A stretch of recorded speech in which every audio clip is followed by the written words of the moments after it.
Hello friends, welcome back. आप सभी का बहुत बहुत स्वागत है अभी के इस वीडियो में।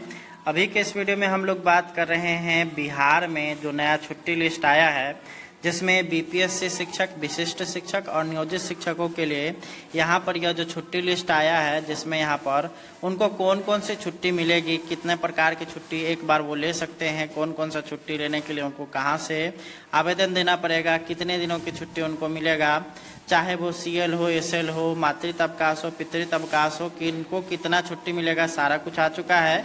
इसमें यहाँ पे बहुत बड़ा फेरबदल देखने को मिल रहा है, जिसमें यहाँ पर बीपीएससी और जो अभी सक्षमता परीक्षा देकर के विशिष्ट शिक्षक बन रहे हैं, उनको नियोजित शिक्षकों से अधिक अवकाश मिलने वाला है। और उनको अगर बात करिएगा तो कई तरह की लाभ छुट्टी से संबंधित उनको देखने को मिलेगा, और उनको जो है यहाँ पर अतिरिक्त छुट्टी देने की भी बात हो रही है। तो चलिए, हम लोग के पास एक लिस्ट आ चुका है, हम लोग उस लिस्ट को देखते हैं। आप लोग चैनल पर नए होंगे तो चैनल को सब्सक्राइब करेंगे और इस वीडियो को ज़्यादा से ज़्यादा शेयर करेंगे, ताकि अन्य लोगों को इसके विषय में जानकारी मिले। ये बीपीएससी शिक्षक, विशिष्ट शिक्षक और नियोजित शिक्षक तीनों के लिए आवश्यक है। तो चलिए हम लोग आगे बढ़ते इस वीडियो में। सबसे पहले यहाँ पे अगर हम लोग देखेंगे तो नियोजित शिक्षक एवं राज्यकर्मी को दे अवकाश के तुलनात्मक विवरण। तो यहाँ पर देख लीजिए, नियोजित ये अलग हो गया संवर्ग, और उसके बाद राज्यकर्मी का संवर्ग जो है, यहाँ पे पहले हम लोग बात कर लेते हैं नियोजित। तो नियोजित एक अलग संवर्ग है। वहीं अगर राज्यकर्मी की बात करेगा तो राज्यकर्मी में सभी प्रकार के जितने भी सब बिहार सरकार के कर्मचारी है सभी आते हैं। और शिक्षकों में बात करिएगा तो बीपीएससी शिक्षक उसी के संवर्ग में है, और साथ ही साथ अभी जो सक्षमता परीक्षा पास करके आ रहे हैं और जो ज्वाइन करेंगे वो भी जो है इसी राज्यकर्मी वाले संवर्ग में आ जाएंगे। जिसके बाद यहाँ पर उनको जो है तरह तरह की अवकाश में यहाँ पे बढ़ोतरी देखने को मिलेगा। जैसे सबसे पहला आकस्मिक अवकाश की संख्या की अगर बात करिएगा तो नियोजित शिक्षकों को 16 दिनों की जो है यह अवकाश प्रदान किया जाता है। और अगर बात करिएगा 10 दिन एक साथ ये सीएल ले सकते हैं। वहीं अगर बात करिएगा राज्यकर्मी की, तो राज्यकर्मियों को भी 16 दिन का यहाँ पे सीएल कैजुअल लीव मिलता है, जिसमें वो एक बार में 10 से अधिक छुट्टी नहीं ले सकते हैं। और यदि बीच में किसी तरह का कोई भी अवकाश आता है तो उसको यहाँ पे सीएल में ही ऐड कर लिया जाएगा। ठीक है। अगला यहाँ पर है विशेष अवकाश। तो महिलाओं के लिए 2 दिन प्रति माह, और नियोजित में भी वही है। और उसके बाद जो है यहाँ पे राज्यकर्मी वाले जो महिलाएं होंगी, महिला शिक्षिकाएं होंगी, उनको भी 2 दिनों का यहाँ पे जो है विशेष अवकाश मिलेगा। मातृत्व अवकाश दोनों ही में ही, यानी कि नियोजित और बिहार के जितने भी राज्यकर्मी हैं उनको भी समान रूप से 180 दिनों का है, और पहले 2 संतानों के लिए। पितृत्व अवकाश की अगर बात करेगा तो 15 दिन नियोजित के लिए है, तो 15 दिन जो है राज्यकर्मी के लिए भी है, और ये प्रथम 2 संतानों तक ही वैलिड है। उसके बाद जो है यहाँ पर ये वैलिड नहीं है। ठीक है। तीसरा, अगर किसी को संतान होता है तो उसको ये छुट्टी नहीं मिलेगी, चाहे वो मातृत्व अवकाश हो या पितृत्व अवकाश हो। अब यहाँ पे चिकित्सा अवकाश से यहाँ पे चेंजेस आना शुरू हो जाएगा।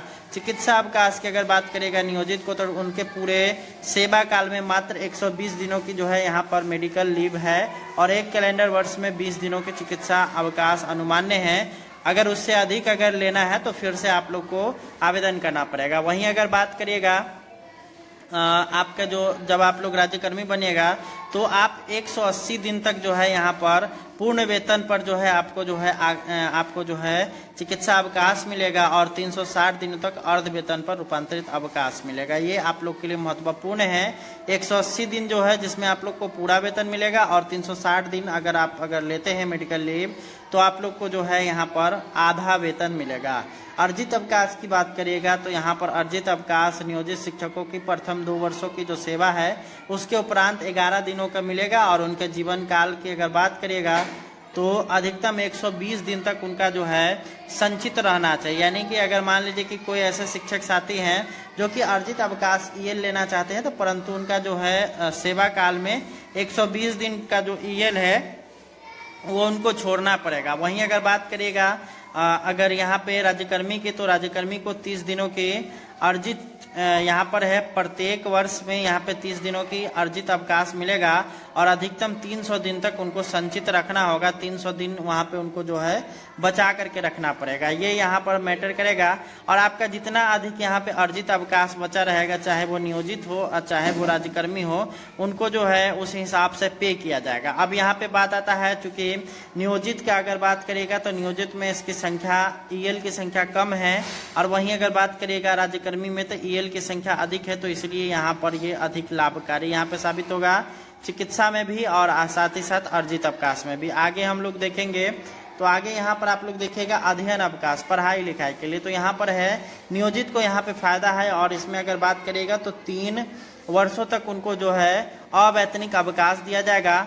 और यहाँ अगर बात करेगा राज्यकर्मी की तो उनको एक समय में 12 महीने और विशेष कारणों पर 2 वर्षों यानी कि 24 महीनों की यहाँ पर छुट्टी मिल सकती है, जिसमें से 12 महीने तक अगर वो रहते हैं तो उनका सवैतनिक रहेगा, लेकिन जैसे ही वो 24 महीने के लिए जाएंगे तो वहाँ पर अवैतनिक हो जाएगा। असाधारण अवकाश की अगर बात करेगा तो एक पंचांग वर्ष में 30 दिनों के अवधि के लिए असाधारण अवैतनिक अवकाश यहाँ पे मिल सकता है। वहीं पे अगर बात करेगा राज्यकर्मी के लिए तो असाधारण अवकाश निम्न विशेष परिस्थितियों में दी जा सकती है। पहला है जब नियमावली के अधीन कोई दूसरी छुट्टी अनुमान्य न हो।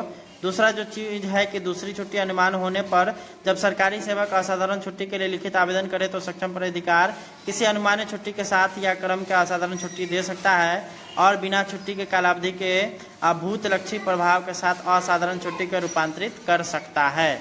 आगे हम लोग देखेंगे शिशु देखभाल अवकाश।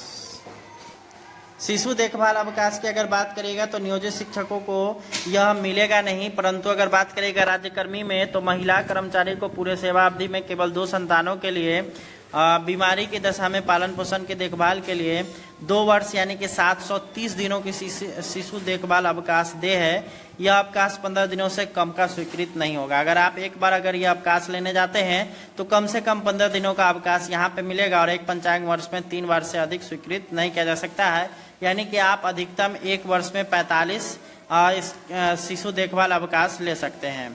वहीं अगर बात करिएगा क्षतिपूर्ति अवकाश की तो यहाँ पर ये क्षतिपूर्ति अवकाश नियोजित शिक्षकों को दे नहीं है। वहीं अगर बात करिएगा राज्यकर्मी के क्षतिपूर्ति अवकाश सरकारी सेवकों को सार्वजनिक छुट्टी के दिनों में ले गए कार्य के बदले दे है। और उसके बाद किसी भी पंचांग वर्ष में क्षतिपूरक अवकाश की अधिकतम सीमा 20 दिनों एवं एक साथ 12 दिनों से अधिक अवधि के लिए दे नहीं होगी।